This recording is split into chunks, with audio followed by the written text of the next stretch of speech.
So here we are at Nellie's watermelon stand, and we're going to use this watermelon to explain some simple principles about Daniel chapter 11.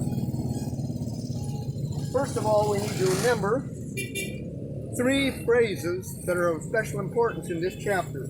They are, he shall do according to his will, a raiser of taxes, and the prince of the covenant. So a raiser of taxes comes in verse 20. And we know with the Bible and the Bible only, according to Luke chapter 2, verse 1, that that is talking about Augustus Caesar.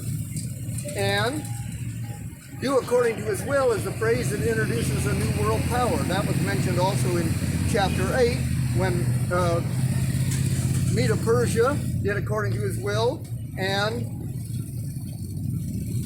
Greece did according to his will. So here in chapter 11, we find the phrase did according to his will in verse 3. When Greece enters, because the chapter starts with Medo-Persia and its last king. Then in verse 16, the phrase do according to his will introduces Rome. And in verse 28, introduces Christian Rome. Verse 30 introduces papal Rome. And verse 36 introduces atheistic communism. So to understand the chapter, we need to treat it like a watermelon. And we need to see that in verse 22, the Prince of the Covenant is mentioned. It says that he will be destroyed in verse 22, or the cross, in other words. So we put the cross right in the center of chapter 11, in verse 22 of Daniel chapter 11. And if we'll take and cut the chapter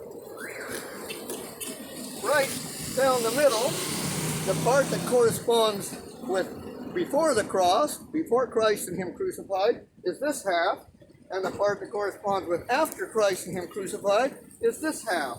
So in this half, we have Medo-Persia, Greece, and Rome.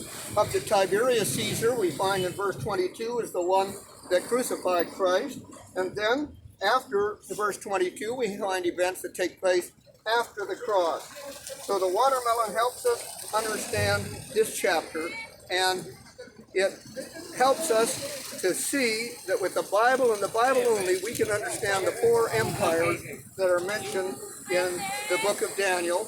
And this is followed by the 10 toes, and then comes that little horn power, and that little horn power is introduced in verse 30, and in verse 36 we find a new power introduced in chapter 11, atheistic communism, and in verse 40 then comes another power, a new king of the north, which is the United States in Bible prophecy, especially North American Pentecostalism.